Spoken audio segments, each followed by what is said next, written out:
Hey everyone, we are the group 6 and we're gonna talk about the Juran Trilogy. So what is Juran Trilogy? The Juran Trilogy is also called as the Quality Trilogy. And it was presented by Dr. Joseph M. Juran in 1986 for the means to manage for quality. So basically, the traditional approach of this trilogy to quality is at that time was based on quality control. But in present days, the Juran trilogy becomes the basis for most quality management best practices around the world. So in essence, the Juran trilogy is a universal way of thinking about quality. So it fits all functions, all levels, and all products and services lines. So the underlying concept is that managing for quality consists of three universal processes, or it is break down into three categories. So we have quality planning, quality control, and the quality improvement. So the Juran trilogy diagram is often presented as a graph. So um, is often presented as a graph. So with time on the horizontal axis and the cost of poor quality in the vertical axis. So I have here a picture of the graph, the the the diagram of the Juran trilogy. So the initial activity planning, as we refer to it today as quality by design, the creation it means the creation of something new. So this could be a new product, new service, new process, or etc. So as operations proceeded, it soon becomes evident that delivery of our product is not 100% defect free. Why? Because there are hidden failures or periodic failures that really requires rework and redoing. So in the diagram here, in the picture, in the diagram or in the graph, more than 20% of the work must be redone due to failures. So as you can see here, the 20%. So this waste is considered chronic. So chronic means dili dayon nimo makita ang effect. Makita nimo ang effect in the long run. So as it goes on and on until the organization decides to find its root cause and remove it. So we call it the cost of poor quality. So the design and development process could not account for all unforeseen obstacles in the design process. So under unconventional responsibility patterns, the operating forces are unable to get rid of the defects or waste. What they can do is to carry out control to prevent things from getting worse. So, as shown, kailangan nila ma-prevent as early as possible para mas gamay ra ang waste na ilang makuha. Then the figure here shows that a sudden that has raised the failure level to more than 40%. There is a sudden raise of failure level to more than 40%. This resulted from some unplanned event such as a power failure or a process breakdown or human error. So as a part of the as a part of the control process, the operating forces converge on the scene and take action to somewhat restore the status. So this is often called as the corrective action. So it the company is troubleshooting or firefighting and so on. So the end result is to restore the error level back to the planned chronic level of about 20%. So here in the chart also, it shows that in due course, the chronic waste was driven down to a level far below the original level. So here we have the new zone of the quality control, the new original level. So mas nigamay pag kuanino nila in due to course, the chronic waste was driven down to a level far below the original level. So this gain came from the third process in Juran's trilogy. So the third process is called the quality improvement.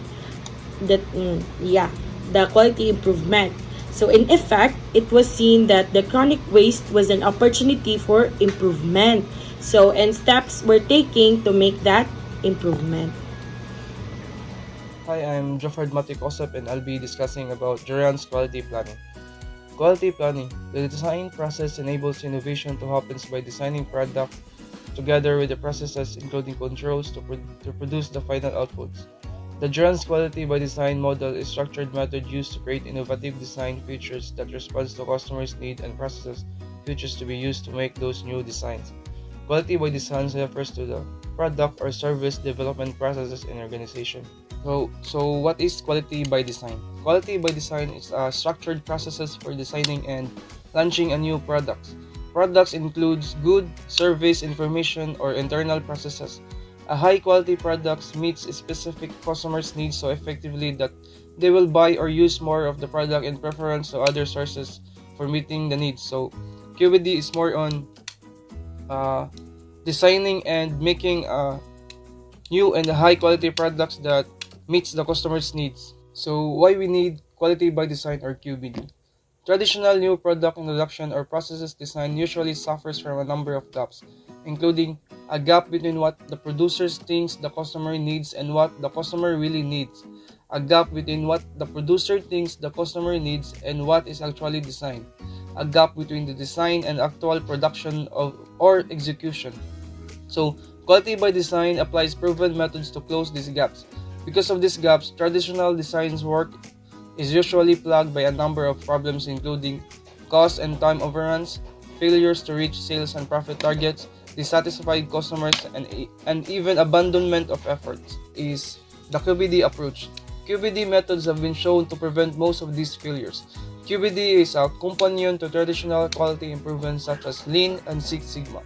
It incorporates many of same principles and tools but it focuses on delivering a new product. So, ang QBD daw kay nag-focus na sa pag-deliver a new product and a high-quality product that meets customers' needs without defect from the moment of launch. So, while Lean and Six Sigma focuses on correcting the flaws that were designed into an existing product, QBD is a preemptive and it anticipates the prevents flows that might require later improvement and it builds quality into the product such as customers loyalty and enhance. So next is the QBD process. QBD is organized into 5 major activities with multiple steps in each. As we have just noted, the design process has been definite elements of linearity, but the specific tools applied ensure and facilitate collegial work in parallel. These are the 5 major activities. First, define, discover, design, develop, and deliver. So first is define. The first step is to describe in general terms what the product is and what set of customers it is intended to serve. So sa QBD process, first step lang daan, dapat kibaw na mo unsa inyong product o kinsa inyong mga customers. There may be multiple different target customers. The project charter includes not only this description of the product and target customers, but also the specific measured goals for the product. The specific goals adopted will depend on product and its role in the enterprise strategy. These goals usually includes market share, price point, margin, lead times, launch date, performance in terms of quality, cost, cycle time, and customer loyalty. So second is discover. QBD requires the discipline to discover the exact needs of customers expressed in terms of the benefit that the customers is seeking. The needs must be specific and measurable so that we can design to them and measure our success in meeting them. At this point, the project begins the completion of series of planning worksheets that directly tie customers to, customer needs to, functional features and goals to, detailed design features and goals to, process features and goals to, control features and goals too. This systematic structure ensures that we meet all important customers' needs and that every feature in the design, production, and control of the delivery has full rule and can be related unambiguously to the customer's needs. So third is design. Once we know what the customer's needs, we must design the product that will meet those needs better than competitors and preceding products. Design, of course, encourages creativity and insight to meet needs in a new and exciting ways that will appeal to the customers. So the QBD encourages multiple approaches to designing. including benchmarking, creative thinking techniques, competitive assessment, and multiple alternative evaluation.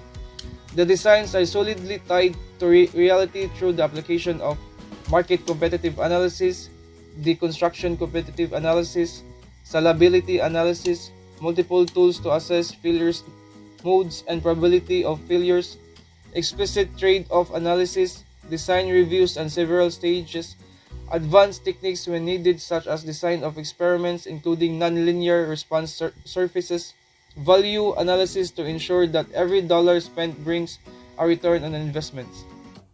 So fourth is develop.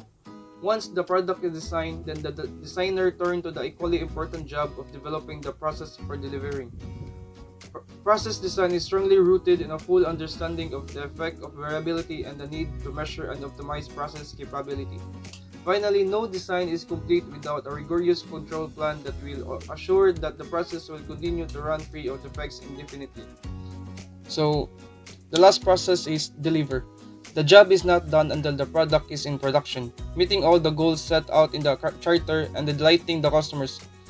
Effective delivery relies on strong planning from transfer to operation, a scale-up strategy, and validation of transfer. A pleasant day, everyone. I'm Krison. I'm going to discuss to you about quality control. So after establishing quality goals, you have to know if they have been achieved, and you can attest it through the middle stage of the framework in Juran Trilogy, which is the quality control. So quality controls covers performance evaluation. So it is a universal managerial process for conducting operations to provide stability, to prevent adverse change, and to maintain the status quo. It also determines what you need to measure, because measuring the performance means that you can identify any gaps between what you set out to do and what you manage to do. Like, what data do you need to know if your process is working? And after which, you can set a goal for your performance. Because setting a goal or aim in your performance can guide one's business to sustainability and achieving its desired outcome. After setting the goal, get the feedback by measuring the actual performance.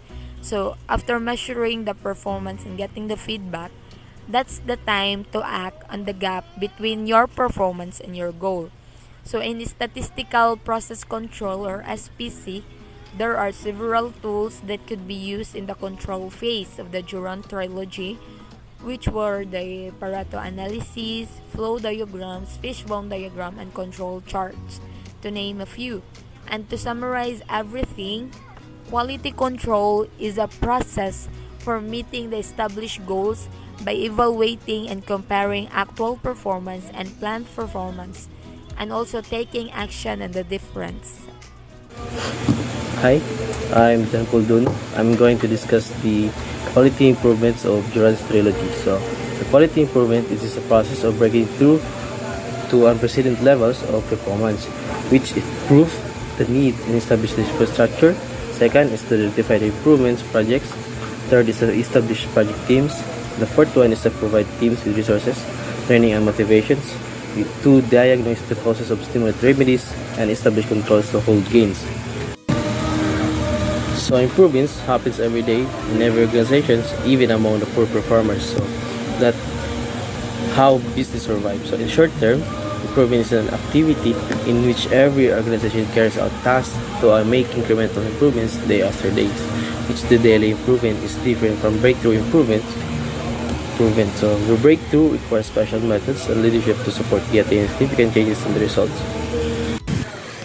So there are 4 different strategies to improvements that could be applied. So first, the repair or the reactive, which is to fix what's broken. So the second one is refinement or proactive, which can only improve a process that is broken. So the third one is renovations, the improvement through innovations or technological advancements.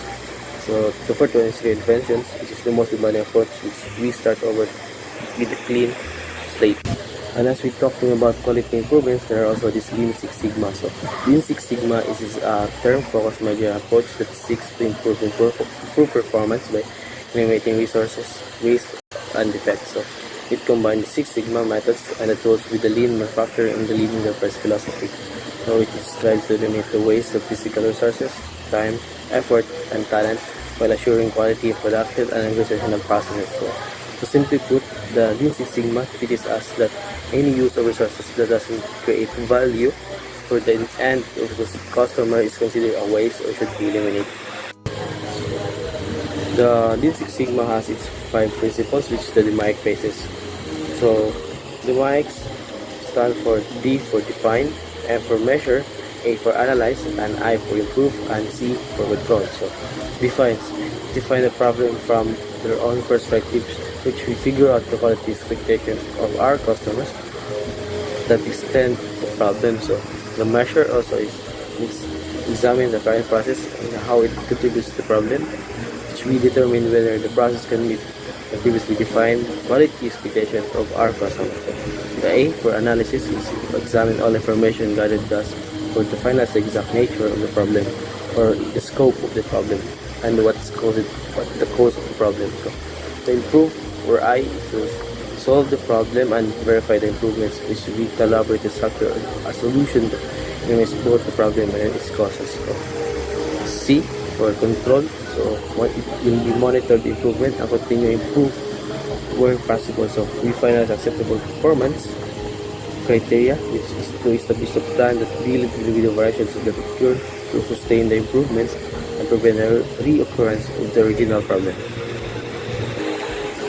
So there are benefits if we're going to use the Lean Six Sigma. First, by increasing the efficiency of the importance of the processes, which we improve the work experience of our employees and the customer experience for our buyers. So, second one is a streamline, which we simplify process can increase control and the company's ability to capitalize on new opportunities quickly.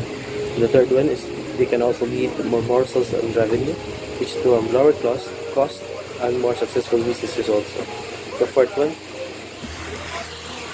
one is involving employees in a group or a company's wide efficiency effort that can improve their skills. The fifth one is preventing defects. Company can save time, money, and human effort previously required to defend and eliminate them. So, last one is the all components of the business process benefit by employees, customers, vendors, and big company.